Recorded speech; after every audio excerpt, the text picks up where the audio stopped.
The father of music, the master of masters, a pious man and a loving family guy. But how did Johann Sebastian Bach actually look like? And why do his portraits look so different?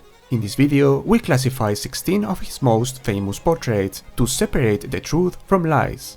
In the first tier, the imaginary portraits, artistic representations of Bach made after his death. In the second one, the dubious portraits, including possible misattributions or falsifications. And finally, the historical authentic portraits for which Big B actually set. Let's get to it. Number 1. Severus Bach. This mysterious painting was rediscovered in 2017. It allegedly depicts Bach during his early years as organist in Weimar. But is it really him?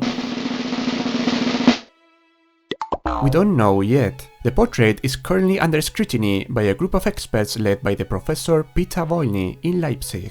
The painting has been dated to the first half of the 18th century, but the only direct link with Bach is the inscription with his name written on the back of the canvas, which was, by the way, added a century later. The rolled score is another crucial detail, as it was common for conductors of that period to use them as an improvised baton.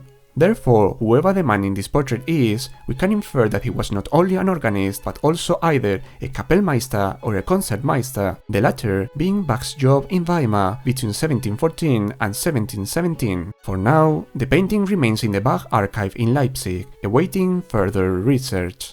We have top men working on it right now. Who? Top men. Number 2. For many of us, this is what we think of when we think of the young Bach. So, if you don't want to ruin that, leave this video before it's too late. This painting is usually attributed to Heinrich the Elder and is a lot more controversial than you may initially think. For scholars like Heinrich Besseler, the author of a famous book on Bach's portraits, this painting is to be considered authentic, taking into account the anatomical features of the sitter compared to other known authentic portraits. However, for Terry Noel-Tow, this is a possible case of misattribution or even falsification. He claimed that during the restoration process made in 1907, some of its details were deliberately altered, especially with regard to the shape of the nose, to make it look closer to other authentic portraits of Bach. Either way, the authenticity of this portrait is still up to debate, so what do you think? Number 3. A famous engraving of Bach in his 30s. This is, in my opinion, the finest engraving of Bach and possibly the one that best captures how he looked like in real life, right? This engraving was actually made in the 19th century after a drawing by Carl Jäger, who probably got inspiration from other authentic portraits of Bach. And yes, this is not the only fictitious portrait of a famous composer made by Carl Jäger. We can add this one to our collection of portraits that were just too good to be real. Number 4. Silver point drawing of Bach. This one was rediscovered in the 20th century, and it looks quite old and worn out, which is usually a good sign. While Heinrich Besseler enthusiastically included this one in his list of 5 authentic portraits, the opinion among the rest of the experts is far from unanimous. Number 5. The Bach family. This portrait, which allegedly depicts Bach and his sons in the 1730s, has led to some serious Guess Who games. The most convincing identification of the sons was proposed by Nicholas Canon and is as follows: Carl Philipp Emanuel at the violin, Johann Gottfried Bernhard at the flute, and next to him, the little Gottfried Heinrich. The empty chair will represent the eldest brother, Wilhelm Friedemann, who had left for Dresden in 1733. And in case you are wondering, the youngest of Bach's sons, Johann Christian, is logically missing because he wasn't born yet. This is a really cool story, but is the portrait authentic or not? Actually, it's very likely that the man in this portrait isn't Johann Sebastian, but a friend of him, the famous cellist and viol player Christian Ferdinand Abel and his sons. There are no mentions to this painting in the Bach's family documents, and it's quite suspicious, if you think of it, that Johann Sebastian Bach, the best organist of his time, would ask to be portrayed holding a small cello. 2 versions of this painting were made by the same artist, which differ only in some minor details. In both cases, the music of the scores is considered illegible. Number 6. Bach at the organ. Another of those famous portraits that appears everywhere. But is it real? This is a lithography made in the 19th century after a drawing by Eduard Amann. Keep in mind that there could not be contemporary lithographies of Johann Sebastian Bach, as this technique was invented in the last decade of the 18th century. As a curiosity, there was a second drawing by the same artist but sideways, which totally gives me the AI creeps. Number 7. Bach working at his desk, real or not? This is an imaginary portrait made by the German painter Liszewski and commissioned by the Princess Amalia of Prussia in 1772, 22 years after Bach's death. As you may suspect, the painter probably used the authentic portraits of Bach as reference. Number 8. Bach the White, a beautiful engraving of the master. This one was made around 1798, probably commissioned by the Leipzig music publisher Breitkopf und Härtel. This portrait became quite popular and was used as reference for many other later engravings. Number 9. Definitely not Bach. Bach. Are you kidding me? This abomination was perpetrated by the American engraver John McRae as part of a series of imaginary portraits of famous composers. Number 10. Bach the Goat, the most popular portrait of Bach and perhaps another deception.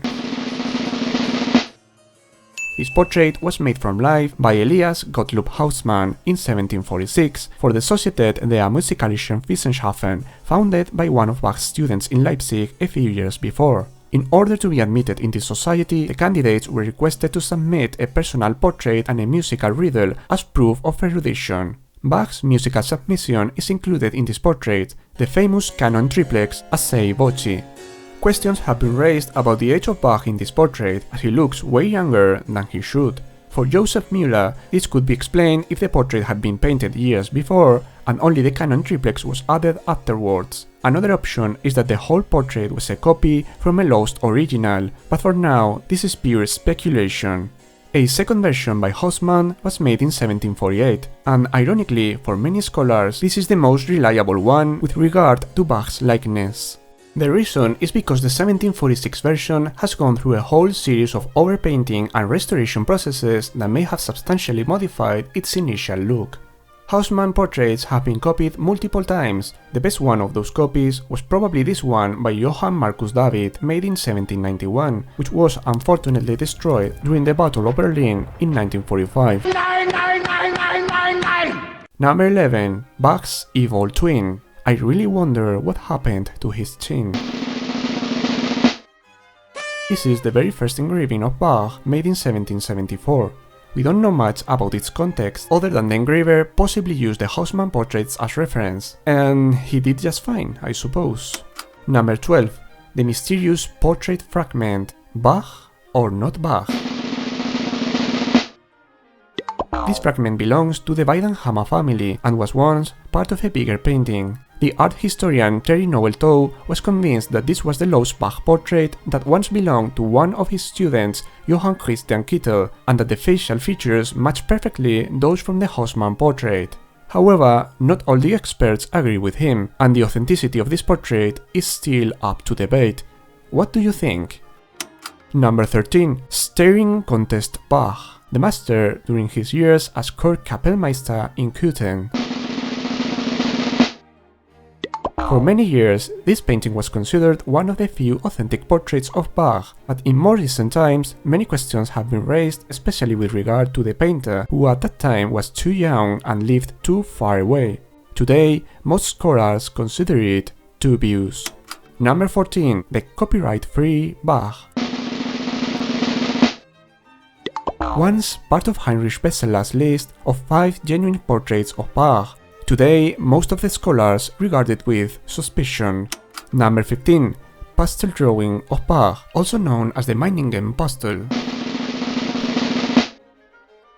Everything that surrounds this painting is confusing and even contradictory. The painting was initially attributed to one of Bach's cousins, Gottlieb Friedrich, and dated to 1732.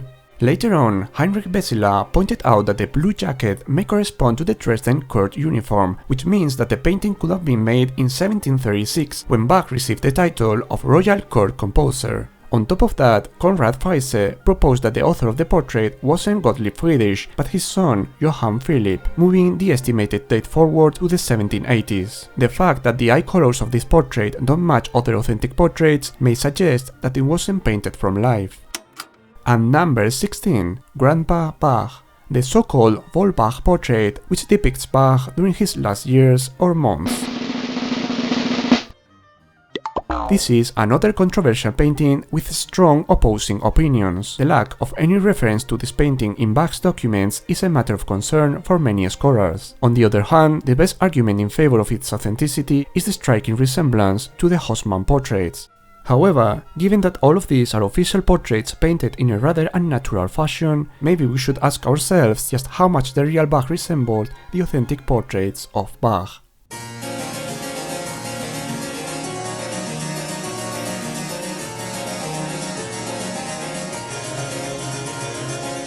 That's all for today. Let me know if this video was helpful and see you next time.